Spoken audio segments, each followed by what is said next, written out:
تملأ الآفاق عطرا ونورا يملأ الآفاق ضيا. Anehnya ya, di zaman dulu bukan merupakan ibadah, sekarang kenyataannya dianggap wajib. Kenyataannya dianggap wajib. Maka sungguh indah perkataan Imam Malik sebagaimana dinukil oleh Ibnu Hazm dalam kitabnya Al-Ihkam.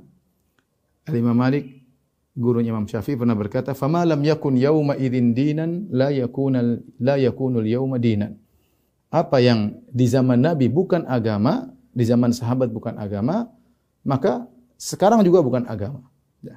Ini sudah konsekuensi. Yang zaman Nabi bukan agama, sekarang juga bukan agama. Karena kalau kita bilang di zaman Nabi bukan agama, sekarang jadi agama, berarti Nabi ada yang disembunyikan, atau berarti ada suatu kebaikan yang semua sahabat tidak tahu terus kita tahu, ya. Bagaimana sesuatu yang di zaman Nabi tidak ada sekarang jadi wajib? Mungkin mereka berkata kita tidak mewajibkan. Mungkin ada yang mengatakan demikian, tapi kenyataan prakteknya kalau tidak dikerjakan mereka merasa bersalah.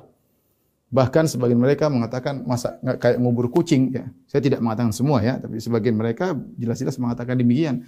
Kalau ada yang meninggal kau tidak ditahlilkan, kamu tidak sayang sama orang tuamu, bagaimana di alam barzakhnya kamu tidak berbakti kepada orang tua, dengan tuduhan-tuduhan yang macam-macam, ya, sehingga menjadikan tahlil itu seakan-akan wajib. Buktinya banyak orang yang utang sana utang sini, dan itu benar. Ini kita lihat sering, ya. Bukan kita mengada-ngada, ya, bukan kita mengada-ngada, ya. Mereka sudah tertimpa musibah, kemudian disuruh bikin acara hari pertama, apalagi zaman sekarang orang banyak yang susah, ya.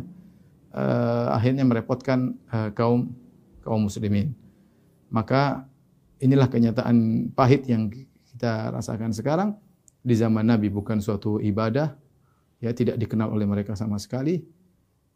Kemudian di zaman sekarang tiba-tiba menjadi bukan hanya sekadar sunnah, bahkan wajib. Kalau orang tidak mentahlilkan maka dikucilkan, dan itu kenyataan. Banyak saya dapat laporan. Kalau tidak mentahlilkan maka dikucilkan keluarganya, dikucilkan sama tetangganya. Padahal ulama Syafi'iyah mengatakan minimal makruh. Apalagi nanti akan kita nukilkan makruh tersebut ada yang memahami adalah haram. Ya.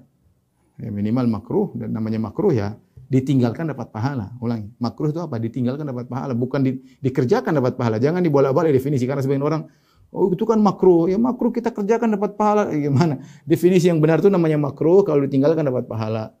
Kalau sunnah baru mustahab dikerjakan dapat pahala. Kalau makruh dikerjakan tidak sampai dosa, tapi ditinggalkan dapat pahala. Kalau gitu, kalau ingin dapat pahala, ya tinggalkan acara seperti itu.